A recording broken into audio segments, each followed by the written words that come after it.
మనకి మొన్న border Gavaskar trophy ఓడిపోయిన తర్వాత బీసీసీఐ మన ఇండియన్ ప్లేయర్స్ సంబంధించి కొన్ని రూల్స్ తీసుకొచ్చింది, గుర్తుందా?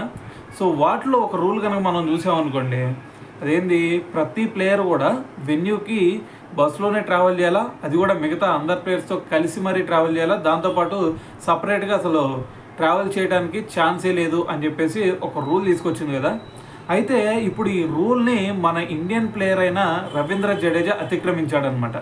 సో మరి అతనికి ఇప్పుడు బీసీసీఐ ఫైన్ విధించిద్దా లేదా అంటే ఖచ్చితంగా విధించే ఛాన్సే లేదనిపిస్తుంది. ఎందుకంటే మనకి డే 2లో చూసుకుంటే మనకి బ్యాటింగ్ రవీంద్ర జడేజా బ్యాటింగ్ ఆడాల్సి ఉంది.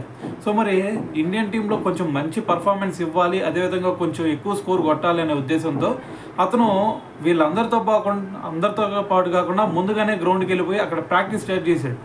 సో మరి దీనికి సంబంధించి మరి అతను టీం కోసమే మరి ప్రాక్టీస్ స్టార్ట్ చేయడానికి కోసం అని చెప్పేసి ముందుగా వెళ్ళాడు కాబట్టి సో అతనికి ఫైన్ విధించే ఛాన్స్ అయితే కనిపించట్లేదు అనమాట. సో మరి ఓవరాల్గా చూసుకుంటే మరి ఫస్ట్ ఇన్నింగ్స్లో మనకి జడేజా ఏకంగా 89 రన్స్ కూడా కొట్టాడు కాబట్టి సో అతని మీద బీసీసీఐ ఎటువంటి ఫైన్ కూడా విధించే ఛాన్స్ అయితే కనిపించట్లేదు.